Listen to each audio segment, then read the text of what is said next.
We'll move on to district goals report. Kristen will be providing information at this meeting as well as the September COW meeting on some of the other board goals for the district. Tonight, Kristen will be joined with Beth Augustine to discuss the graduation rate and the matriculation rate. So, at this point, I'd like to ask Beth to come up, and I will turn it over to her to talk about first the graduation rate and then followed by the matriculation rate. Okay. Good evening, everyone. Hi, Beth. Hello. Thanks for having me here. I think overall we have some very exciting news to share.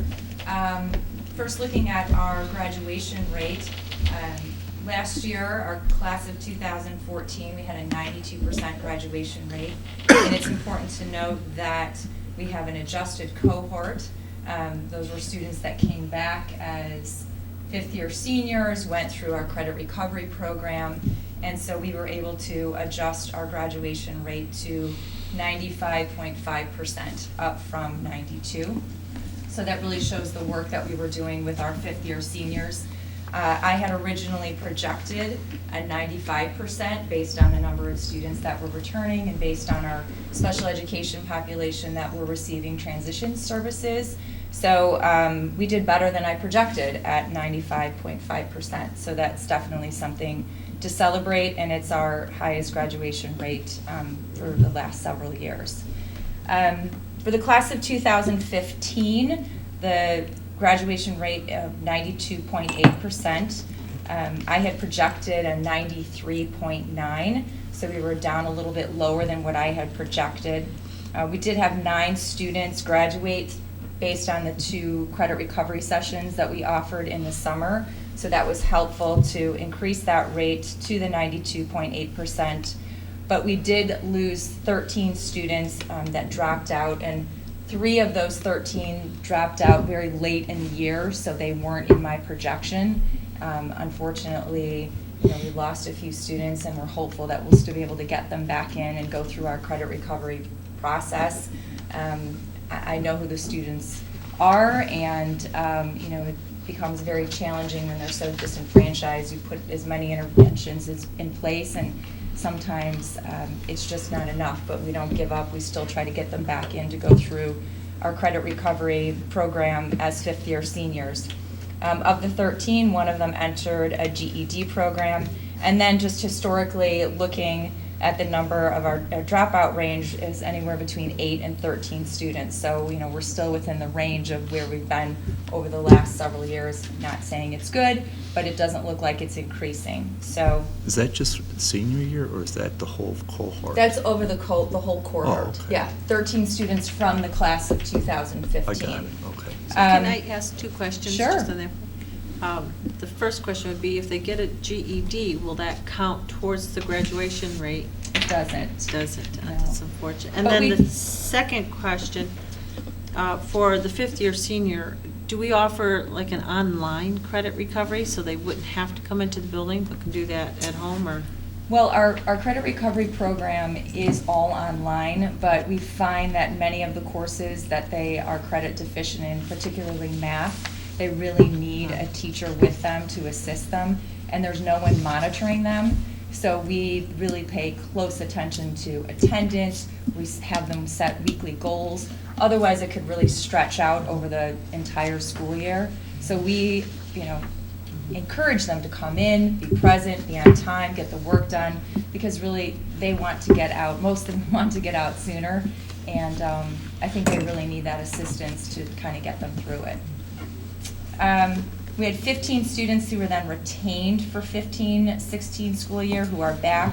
7 of them were credit deficient, so they were just unable to earn their diploma.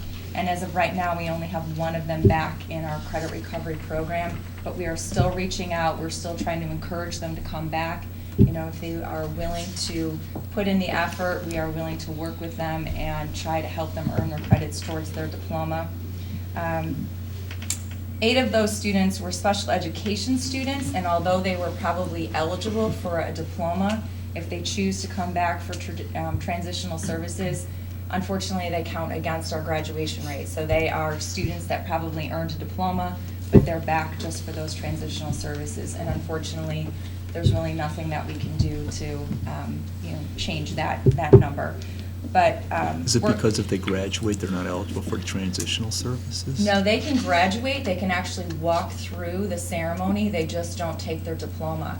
So they can actually remain here until the day before their 22nd birthday and then take their diploma. Let me ask the question. So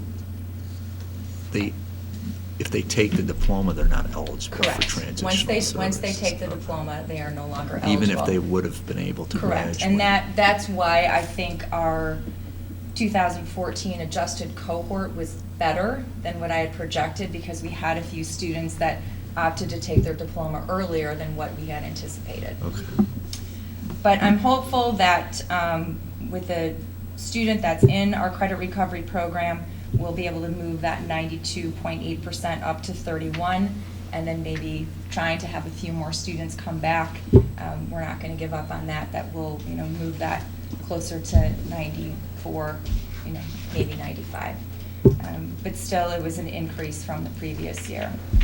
But what I think is most encouraging is the next page and a projection for the class of 2016. Do you mind if I ask one other question Of on course. that other page? Yes. So I think one of you administrators, it appears the 2014, the original graduation number, well, it doesn't appear, it's on the report, was not, we improved this year, the Mhm. 2015, but based on the adjusted number was the best we've had in 3 years. Correct. So your adjusted number for this year is going to be lower than last year. Possibly. So it appears. I mean, Yes. let's assume it, for the sake of discussion, it Yes. happens that way. So do we have a feeling, I mean, is one indicator better than the other or more important to us? A lot has to do with the special education students and their Okay. transition planning. Okay. So, it's hard to, parents don't necessarily have to commit to whether or not they want their students to stay on through, the 21st. But so, Tim, are you talking about the 4-year graduation rate versus yeah, the the 5-year 4 versus the graduation 5. rate? I mean, should we be, because the special ed students, there's a little bit of a separate decision versus Mhm. graduation, I'll just say, that they need to make because of the way the law is written. Sure. I mean, should we be a little more focused for terms of where we think there's improvement if the 4-year rate's going up? Because we had the best 4-year rate of the 4 years you showed Mhm. there, and I'd like to see that improve, where the 5-year rate, you said, because of Right. for various reasons, may go down, and there's not much you can do about it. Right. And that is definitely our target, is always focusing on that first graduation rate. Okay. And I can show when we get to the class of 2016 Okay. that it's looking very promising. Okay. I've done this the last several years, projected out what we're anticipating the next year to be. So the good news is we currently I've only lost 4 students through drops, which has been the lowest number that we've had for years as Good. we enter into the senior class. We currently have 11 students that are credit deficient that are being progress monitored. They're currently in our credit recovery program. They are students that counselors and social workers and myself are discussing on a regular basis, have communication with parents. So we're hopeful that those students will still make it, but those are the most at-risk students that we're watching. The number of students that we're anticipating will stay on for transitional services are 3 students, again, lower than what we've had. And we have not expelled any students from the class of 2016. Wow. That's a good thing. That's good. Yeah, it's very promising. So right now, I'm feeling like, a 95% graduation rate without even looking at the credit deficient students. If they were not to, make it, it's looking very promising, and with some hard work, 96, 97, we're gonna shoot high, because it's already so strong that there's no reason why we really can't work with these students. And in response to Mr. Walsh's question about the continued services and supports we're giving towards graduation rate, many of these are the same that we had in place this year, but they seem to be working. Mhm. And I mean, really, the number one interventions are relationship building, monitoring them, staying in contact with parents, using the credit recovery, and letting students know that it's not hopeless. Really making a plan for them, that it may require them coming to summer school. They may have to come to both sessions. But if they're willing to work, we're willing to work with them, and really giving them a sense of security that they can earn that diploma and that it will really mean something to them. Because I think so many students just feel like once they hit senior year, if they're behind, why bother? So it's that, this constant communication and connection that the counselors and the social workers have with the students. And I think the credit recovery really speaks for itself, having an in-house program with teachers who are really dedicated to working with those students, having a lot of communication with counselors. We have weekly meetings, so we are really following what those students are doing, not only in credit recovery, but attendance and what they're doing in their current classes, because they may be doing fine in credit recovery, but they may be falling behind in other classes. So it's just a lot of watchful eyes on them. Are we targeting them, like the credit recovery students, right off freshman year when we see that they have a little bit of deficiency, and that deficiency is small, but Sure. it could grow?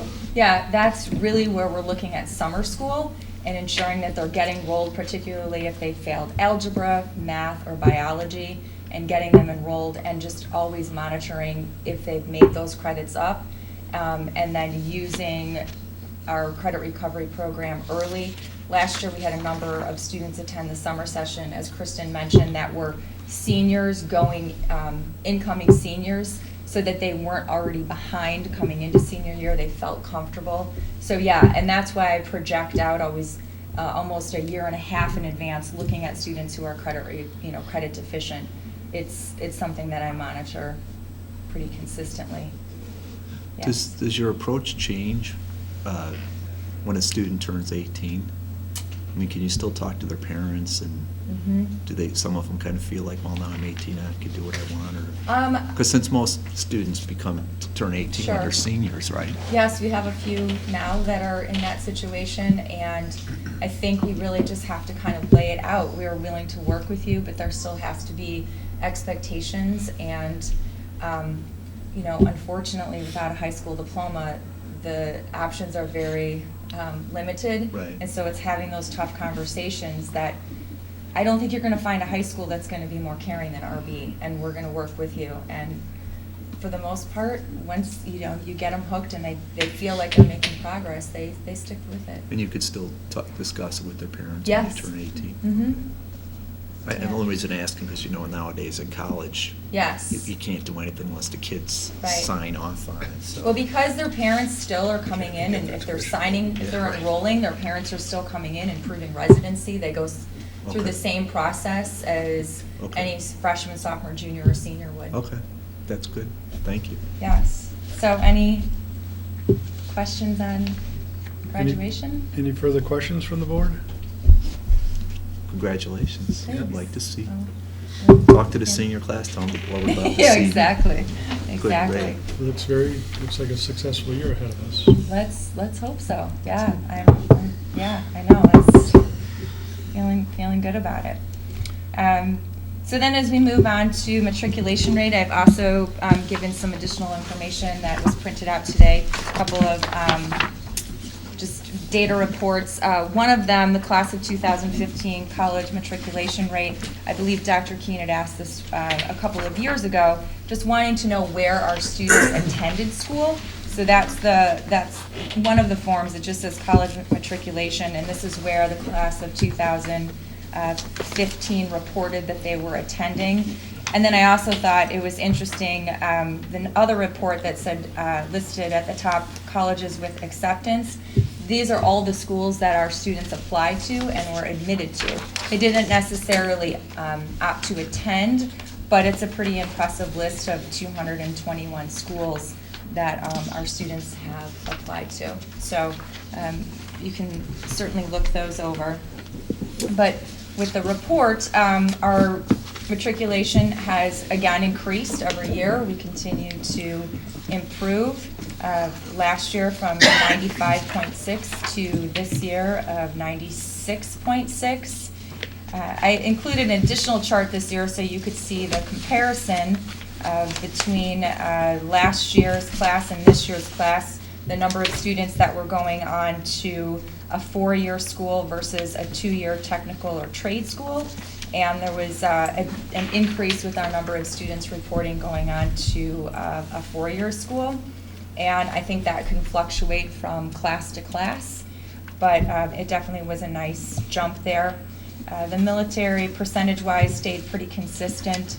The employment numbers were a little bit higher than we've had in the past, and when looking at the names of those students, many of them were special education students, and so seeking employment was probably the best fit for them. Doesn't mean that they wouldn't get some additional training, but that was probably the best transition plan for them. Again, enlisting our continued supports for matriculation. I feel like we need to just continue what we're doing. We're having a lot of success. We've built a very strong program, starting from freshman year through senior year with the college and career planning, using Naviance, using small group meetings, and really taking the time to have students look at their options for post-secondary planning. And starting early with freshman year and getting parents involved, I think is incredibly important. This year we'll have, I think it's our 4th year now, it's a student services night for parents. We started that as a way to expose parents to all the things that counselors are doing with their students through Naviance, through small group lessons, the conversations that they're having during their advisement meetings. I think that is one of the many things that makes RB special, is that students still get that one-on-one time with their counselors to talk about their courses, to talk about their post-secondary planning. And I feel like what we're doing for a school of our size and with the resources that we have, our counselors are incredibly committed, and that post-secondary planning and having a goal is just so important, because if there's not something that they're working for and having that vision, then those are the kids that we tend to lose. So we start that planning very early.